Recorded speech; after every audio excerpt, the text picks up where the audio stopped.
I am Nathaniel P Hoot-Whistle, son. That's right, son. And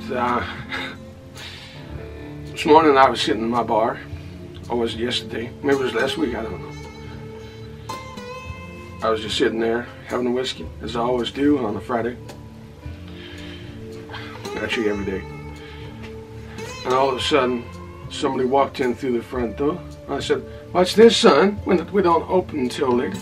We don't open for another 5 hours. Get out, son. Get out of my bar now." And he did. I took exception to that, son. I said, are you here to cause some kind of trouble? I tell you to get out of my bar. You get out, son. And he refused. I didn't even look at him. I wouldn't even look at him. He showed me disrespect, so I wasn't going to look at that son of a bitch. And I just pointed my finger towards the door and I said, "Get out, son.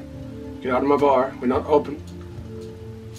And he said, "It's been a long time, Nathaniel." And I slowly turned my head around. I slowly turned my head around. And I couldn't believe it. He was my Uncle Jebediah.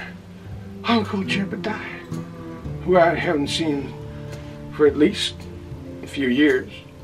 And I thought he was dead.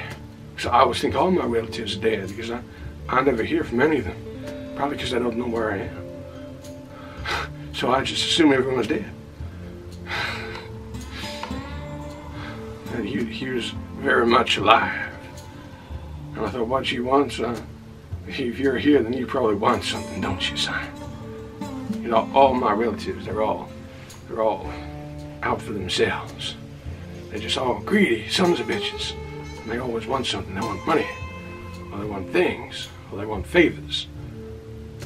So I thought, what you want, son? What do you come here for, Uncle Jebediah? And he said nothing. He just looked at me. He looked me up and down. I don't like it when people do that. And he looked me up and down. And I was ready to throw him out just for doing that. And he said, "Nathaniel, I've come to tell you something." And I waited, and I just stood there, and he didn't say another word. Oh, what is this, son? What is this, a goddamn quiz show? If you're gonna tell me something, just spit it out, son. And he just remained silent. He just kept staring. I said, "What is this? Some kind of game?" And all of a sudden, my Uncle Jebediah suddenly burst into tears. And he was just crying away. I thought, oh, I don't know what to do about this, son, because it's a little strange, because Uncle Jebediah had never cried a single tear in his whole damn life. And all of a sudden he was crying now, right in front of me, in my bar. And I didn't know what to do, because I'm not used to this kind of situation. So I just kind of, I put my hand on his shoulder, just gently. I didn't really want it. And I just went, there, Uncle Jebediah. I said, "What you crying for, son? What's happened?" And he couldn't seem to speak. He was too broken up about something. And eventually he did speak. And he told me that someone in the family had died. And he needed to pay for the funeral. He don't have no money, so he wanted my help, my financial help. After not speaking to me for years, he comes straight to me for financial help. My Auntie Constance had died. Auntie Constance, she's the woman who raised me. She was a good person. I couldn't believe she died. I didn't know what to do, son. And I suddenly thought, is this real? Is this a game? So I kind of turned my back and I got my phone out and I texted one of my many cousins, and I asked them about my Aunt Constance, and they told me she's alive and well. She's alive and well, son. The whole thing is a damn lie. My Uncle Jebediah has come here pretending that my Aunt Constance has died, and it's just a damn lie. What am I gonna do, son? Do I tell him I know he's lying? Or do I let him carry on his charade and see what other kind of crap he's gonna come out with? So I turned to my uncle Jebediah, and I said, don't feel bad, Uncle Jebediah. Aunt Constance has gone to a better place, knowing that she's alive and well and sitting on her porch drinking lemonade, swinging back and forth in her rocking chair in the sun, like she does every evening, sipping homemade lemonade and sitting in her rocking chair, watching the sun go down like she always does, always has, probably always will. And she's alive and well. And she's probably healthier than I am.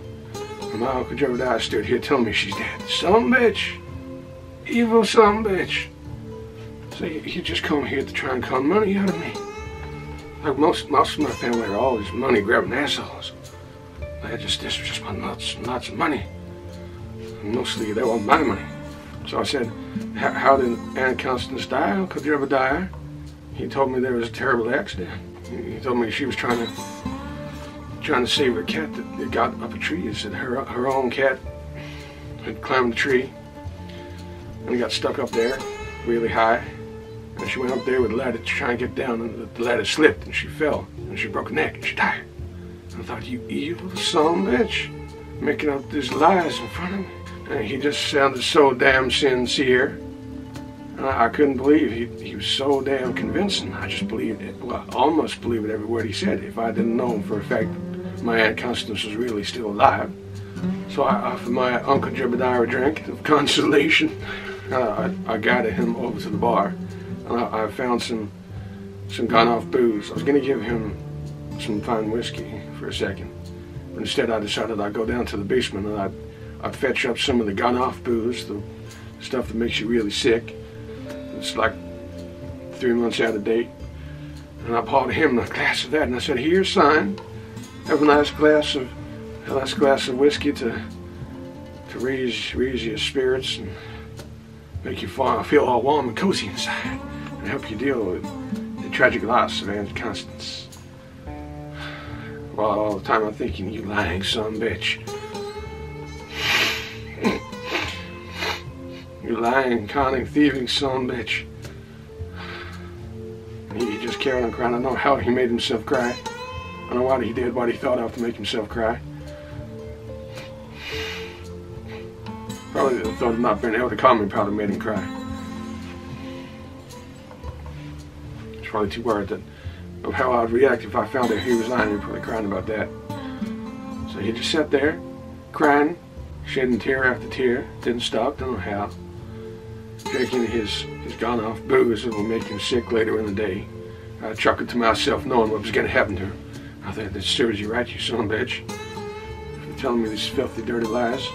And he started talking about how Aunt Constance was such a good woman, and how she did so much for me and him and all the family. And I thought, no, she didn't. She was almost as bad as everyone else, except she was always good to me when she raised me, except when she wasn't, which was half the time. But she was kind of like a conning, thieving, gold-digging kind of person, like everyone else in my family. And here's laying it on thick, telling me all this stuff. And then he told me how he found her lying dead on the ground. I could not believe the lies he was telling. And he said that he cradled her as she was dead on the floor, on the ground. And he wept tears. And he prayed that she would come back to life. You can't believe this. And then he told me that the cat needs a new home. And he's brought the cat with him. The cat's out in the car, which is probably just some random cat that he found in the street, just pretending to belong to my Aunt Constance. And he said, do I want to buy the cat from him? And it's a really expensive cat, which it isn't. That's just one of his filthy lies. The cat came from a rescue center. I know that for a fact, as my Aunt Constance told me. And he's trying to tell me that it's some kind of super cat bred by some kind of specialist. And the cat costs thousands and thousands of dollars. And he couldn't possibly part with the cat unless I handed over $5,000 right now. And he told me he needed another $20,000 to pay for the funeral. I thought, you gold digging son of a bitch. And he told me that he could barely get here because he was crying as he drove. He was crying away. And he was listening to Aunt Constance's favorite music on the radio, thinking of her and how he wished she was still alive. And then I thought I had enough of this, son. I'm going to put this whole thing to a stop. And I said, Uncle Jebediah, look at me, son. And he raised his head and looked at me, still sobbing away. I said, I see through your crocodile tears, son. I see you telling lies, trying to trick me into giving you loads of money. I said, I just texted my cousin, and he told me Aunt Constance is still alive. I said, you lying son of a bitch. And then he went wide-eyed. He just stared. He was like this, wide-eyed, staring at me, not saying a word. He couldn't believe he'd been caught out, son. He didn't know what to do. He didn't know what I was going to do. He knew my reputation of not being, of liking it when people lie to me. Just people try to pull the wool over my eyes. He knows I don't like that. I know that I like to punish them. They try to do that. I think he didn't know what he was going to do. He just stared and stared wide-eyed. Then all of a sudden, I found myself laying on the floor because that son of a bitch grabbed a bottle of whiskey and he smashed it over my head. And my head was slightly bleeding. I touched my forehead and there was blood in my fingers. And I heard footsteps running out of the bar and jumping in the car and driving away. I thought, you son of a bitch. Although because he's done that now, he won't be able to set foot near the rest of the family for a long, long time, maybe never. He's on his own now. He's outside the family, trying to pull this kind of filthy scam. But luckily his phone has GPS. And the rest of the family know how to track him down through his phone, so he won't be able to get far. I just telephone my cousins, and they'll get together some kind of party, and they'll go searching for the lying kind of son of a bitch. And they teach him a damn good lesson, trying to con me. And I found out from my other cousins, he'd been trying to scam on all them too. He'd gone around all their houses, and all the towns all the different towns they lived in. He'd traveled to every single one of them. And he tried to pull the same scam, but he pretended other family members had died. With me, he told me it was Aunt Constance, but with the other cousins, he told them it was different family members that died. He'll never be able to show his face, his filthy, lying, cheating face, anywhere near the family ever again. But that's just my family for you. All the same, all a bunch of assholes, all a bunch of gold diggers. Oh, a bunch of gold-digging sons of bitches. I think I'm the only decent person amongst them. I'm the only good and saintly decent person amongst this whole damn family, and that's me.